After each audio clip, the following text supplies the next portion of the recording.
Have you ever wondered why it seems like the most ruthless individuals, those who manipulate, deceive, and prioritize their own gains, often rise to the top, while those who stay true to honesty and integrity are left behind? We've all witnessed it in the world around us. The cutthroat CEO who steps on others to get ahead. The corrupt politician who climbs the ladder through backdoor deals. The self-serving friend who still manages to gain admiration and respect. Meanwhile, the kind-hearted, hard-working person struggles to find their footing, often stuck in a cycle of frustration. As children, many of us were taught to believe that good people eventually win. The message was simple. Work hard, play fair, treat others with respect, and life will reward you for it. But what if that's not the reality at all? What if success has little to do with moral goodness, and more to do with power? Could it be that the game isn't about doing the right thing, but about who can dominate, manipulate, and seize control? Schopenhauer's philosophy challenges this idealistic view. He argued that life doesn't operate on fairness or justice. Rather, it is driven by a blind, relentless force, the will to live. This force favors strength, dominance, and survival. And in this battle for control, those who hesitate, those who pause to reflect on morality, are at a disadvantage. The individuals who act decisively, without guilt or remorse, are the ones who often come out on top. The ones who understand the hidden nature of power and ruthlessly pursue it are the ones who succeed. But if this is true, where does morality fit into the picture? Does it mean that to survive in this world, we must abandon our integrity, or is there a way to succeed without losing our values? Schopenhauer believed that life is not governed by the principles of fairness or morality, but by power. According to him, the driving force behind human existence is the will to live, a blind and irrational force that compels every living being to pursue survival and dominance. This force doesn't care about right or wrong, good or evil. It only cares about who is in control, who is strong enough to assert their will over others. In contrast, those who ignore these moral concerns, those who are willing to manipulate, deceive, and dominate, are the ones who rise to power. This notion challenges the deeply ingrained belief that life rewards virtuous behavior. We are often taught that hard work, honesty, and integrity will eventually lead to success. But Schopenhauer argued that in the harsh reality of survival, such ideals often fall short. Success doesn't come from being morally upright. It comes from having the strength to assert one's will, the courage to act without hesitation, and the cunning to manipulate situations to one's advantage. In Schopenhauer's view, the ruthless person is not bound by the constraints of moral thought. They act swiftly without remorse, and without the hesitation that moral consideration requires. They understand that life is not a fair contest, but a competition for survival and dominance. And those who act decisively, without worrying about the ethics of their actions, are the ones who gain control. The paradox, however, is that power gained in this way often leaves those who wield it emotionally empty. They may achieve success, but they do so at the expense of their own humanity. The ruthless are often isolated, surrounded by fear, manipulation, and shallow relationships. Their success, though outwardly impressive, comes at the cost of their inner peace. One of Schopenhauer's most crucial insights is that hesitation is a fatal weakness in the struggle for power. In a world driven by the will to live, survival isn't about who is right or wrong. It's about who can act first, who can strike decisively. The moral person, who pauses to consider the ethical consequences of their actions, often loses valuable time. In this competitive world, every second counts, and hesitation can be the difference between success and failure. When we hesitate, we give others the opportunity to act. The ruthless, unburdened by moral hesitation, are able to seize the moment, exploiting every opening to their advantage. This dynamic isn't limited to the corporate world or politics.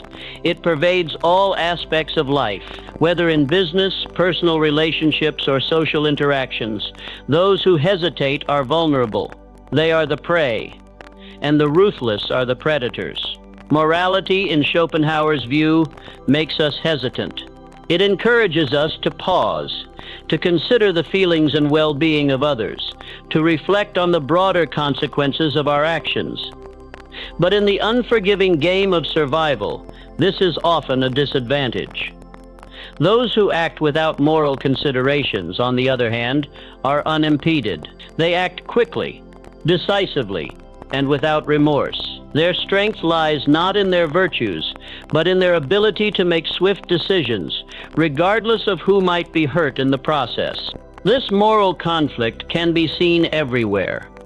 In business, the ethical leader who values transparency and fairness may struggle to keep up with competitors who are willing to deceive, manipulate, or exploit weaknesses. In politics, the honest politician who genuinely seeks the good of the people may find themselves overshadowed by those who use power for personal gain. In relationships, the individual who values trust and loyalty may be left behind by those who manipulate and control. The moral person, striving to do what is right, often ends up at a disadvantage. They may find themselves trapped in a cycle of self-doubt, wondering if they made the right decision, questioning whether their actions were just. Meanwhile, those who abandon moral considerations act with certainty and confidence. They don't second-guess themselves. They don't waste time wondering if they're being fair. They just act. Schopenhauer believed that this dynamic is rooted in the fundamental nature of existence. Life is a battle for control, and in this battle, hesitation is a liability. The moral person may have good intentions, but in a world governed by power, intentions don't matter. What matters is action, and the ability to act without hesitation or guilt. But this doesn't mean that morality is inherently bad. It simply means that, in a competitive world, it often works against the person who holds fast to it. Those who prioritize morality are not necessarily weaker. They are simply operating in a system that doesn't reward them for their virtues. Schopenhauer saw this as a brutal truth about the nature of life. It's not a flaw in human nature, but a reflection of the way the world operates. In the end, the world rewards those who act decisively, who are willing to shed the burden of moral hesitation, and who are prepared to do whatever it takes to win. The belief in fairness is deeply embedded in human society. From a young age, we are taught that life rewards those who work hard, who treat others with respect, and who stay true to their moral values. This belief is reinforced by educational systems, religions, and social institutions that emphasize the importance of virtue and integrity. We are conditioned to believe that good things come to those who deserve them, that success follows from honesty, effort, and fairness. But Schopenhauer argues that this is nothing more than a comforting illusion. In reality, life does not operate on the principles of fairness. Schopenhauer saw the world as indifferent to morality. Success is not determined by who is good, but by who can dominate and assert their will. The world, according to Schopenhauer, operates on the basis of power, not virtue. The laws of nature favor those who act with strength, decisiveness, and control, not those who wait for justice or rely on their moral compass. This is particularly evident in the world of business, politics, and social dynamics. In these arenas, the ruthless often rise to the top, not because they are the most deserving, but because they understand how to navigate power. The CEO who ruthlessly eliminates competitors, the politician who manipulates public opinion for personal gain, and the social climber who deceives their way to the top, they succeed because they know how to manipulate the system. They exploit weaknesses, take advantage of opportunities, and act with confidence and decisiveness. Meanwhile, those who hold fast to moral ideals often find themselves stuck in a cycle of frustration. They may work hard, be honest, and treat others with kindness, but they are frequently passed over by those who are willing to bend the rules or disregard the welfare of others. These individuals often find themselves waiting for a world that rewards virtue, but in the harsh reality of survival, that world rarely materializes. The moral person may wait for the recognition they believe they deserve, but in doing so, they lose valuable opportunities to act. Schopenhauer's philosophy reveals a harsh truth. The world does not reward people for being good. It does not automatically compensate hard work or honesty with success. In fact, it often rewards those who are willing to be ruthless, who see power as a game to be played, and who are unburdened by ethical concerns. For Schopenhauer, this isn't a flaw in the world. It's simply how life works. Power is not distributed according to fairness, but according to strength and the ability to dominate. The moral person, while perhaps more virtuous, is often left behind. The world's rules don't favor kindness, and the idea that good things happen to good people is more of a comforting myth than a reality. Schopenhauer saw this as an essential aspect of the human condition, a truth that we must confront if we are to succeed in a world that operates on the logic of power and survival, rather than fairness and morality. Schopenhauer's philosophy challenges the commonly held belief that morality is a strength. In fact, he posits that ruthlessness is not just a moral failing, but an evolutionary advantage in the struggle for dominance. Life, in Schopenhauer's view, is not a fair contest. It is a constant battle for survival. And in this battle, those who can act decisively without hesitation or remorse are the ones who have the greatest chance of success. Ruthlessness is not about cruelty for cruelty's sake. Rather, it is a strategic approach to life. The ruthless person knows that hesitation is a weakness, and they understand that every opportunity must be seized immediately. They are not burdened by the moral considerations that slow others down. They do not stop to question whether their actions are just. They simply act. Whether it's in business, politics, or personal relationships, those who are ruthless are able to navigate challenges with ease, while others struggle to keep up. This ability to act quickly and without remorse is rooted in the will to live that Schopenhauer describes. The will to live is an irrational blind force that drives all living beings to pursue survival and dominance. In this context, the ruthless individual's ability to dominate is a direct result of their understanding of this force. They know that in the survival game, strength and decisiveness are the keys to winning. Morality, which demands restraint and empathy, only slows them down. From an evolutionary standpoint, ruthlessness has been rewarded. Throughout history, the individuals who were able to eliminate competition, manipulate circumstances to their advantage, and act without moral hesitation were more likely to survive and reproduce. This is not to say that ruthlessness is without its costs, but it certainly provides a strategic advantage in the struggle for power. In the business world, ruthlessness is often celebrated as a virtue.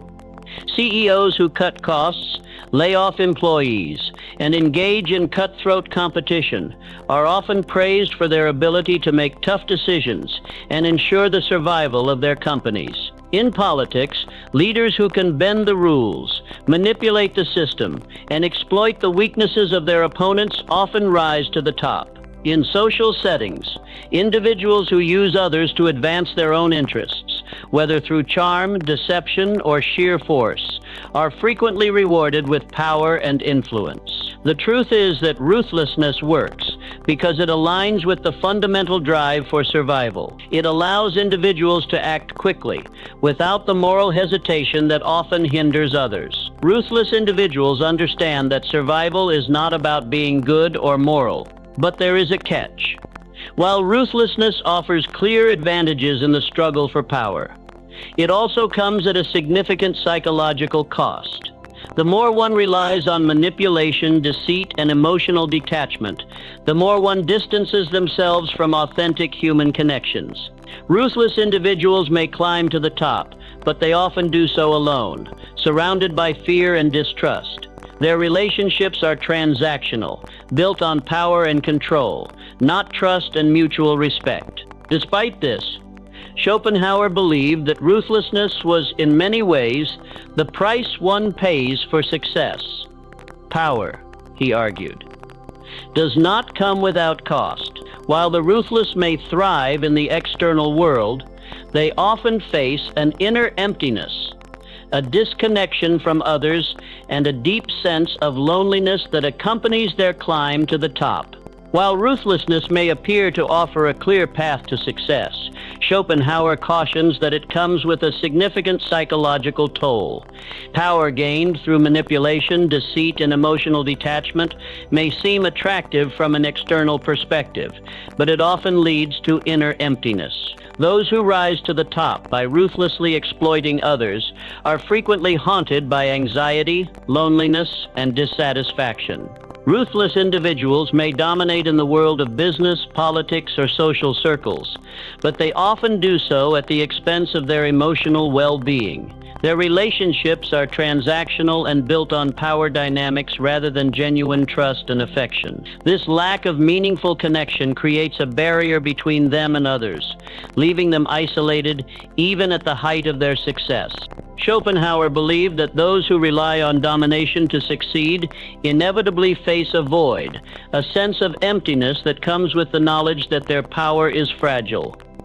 To maintain control, they must continuously manipulate situations, guard against threats, and suppress any potential rebellion. This constant vigilance is exhausting, and over time it can take a heavy psychological toll. The ruthless person may win the battle for power, but they pay for it with their peace of mind. Furthermore, the reliance on power as a means of validation creates a fragile sense of self-worth. Ruthless individuals often measure their success by their ability to dominate others. But this metric of success is hollow. They must continually prove themselves, constantly striving to maintain their position at the top. This never-ending quest for control leads to feelings of insecurity and self-doubt, as they are never truly free from the fear of losing power. Ultimately, Schopenhauer suggests that the price of ruthlessness is more than just emotional emptiness. It is a life dominated by fear and anxiety. The ruthless individual may gain control over others, but they cannot escape the psychological burden of maintaining that control. Success in this sense becomes a double-edged sword. While it brings external power, it also traps the individual in a cycle of manipulation and fear, leaving them with little sense of inner peace or fulfillment. This paradox reveals a harsh truth. The very strength that allows the ruthless to succeed may also lead them to spiritual and emotional ruin. Power, when achieved through ruthless means, is not the ultimate goal of life. It offers no lasting happiness or contentment. Instead, Schopenhauer suggests that true strength lies in transcending the need for dominance and finding peace within oneself, free from the fear of losing control. The pursuit of power often comes with a surprising paradox.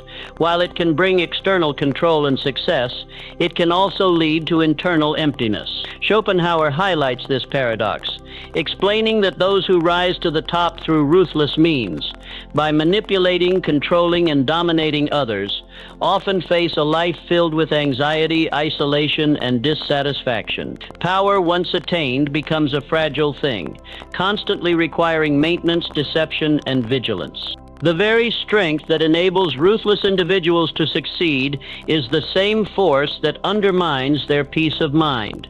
For Schopenhauer, this phenomenon is not a flaw in human nature, but a reflection of how the world operates. The will to live, the primal force that drives all living beings, propels people towards survival and dominance. But this pursuit of power, when carried to its extreme, becomes a trap. As individuals rise to positions of control, they must continuously reinforce their dominance, guarding against threats and maintaining the status quo. This endless cycle of power struggles creates a life filled with tension, fear, and uncertainty. The ruthless individual may appear powerful on the surface, but underneath lies a deep sense of insecurity. Their control is tenuous, dependent on their ability to manipulate the system and suppress any opposition. Their relationships are transactional, based on power dynamics rather than genuine human connection. They may win the battle for power, but they lose the ability to experience true fulfillment, as their emotional needs are constantly sacrificed for the sake of control. Schopenhauer suggests that the key to overcoming this paradox lies not in furthering the pursuit of power, but in transcending the need for it altogether. True strength, he argues, is not found in domination, but in detachment. To transcend the game of power is to free oneself from the cycle of manipulation, fear, and insecurity. The one who no longer seeks approval from others, who no longer craves control, is truly free from the tyranny of the will to live. This transcendent freedom is not about abandoning ambition or purpose. It is about letting go of the need to prove oneself through power over others. It is about recognizing that true strength comes from within, from the ability to live without the constant pressure to dominate. The person who no longer craves approval or control is immune to the fear of losing power. They are no longer vulnerable to the anxieties that plague those who seek dominance. The paradox of power, according to Schopenhauer, is that those who pursue it with the greatest intensity often find that it brings them no lasting peace. The more they cling to power, the more it controls them, leading to a life of endless struggle. But those who can transcend this desire for control find a deeper form of strength, a strength that comes from within, free from the need for external validation. In the end, Schopenhauer argues, true power is not about exerting control over others, but about mastering oneself. The person who is no longer driven by the need to dominate, who no longer seeks approval or recognition, is the one who achieves true freedom.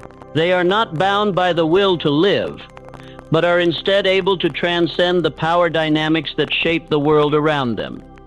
In this way, Schopenhauer's philosophy offers a path to strength that goes beyond mere survival, one that leads to a deeper, more enduring form of peace and fulfillment.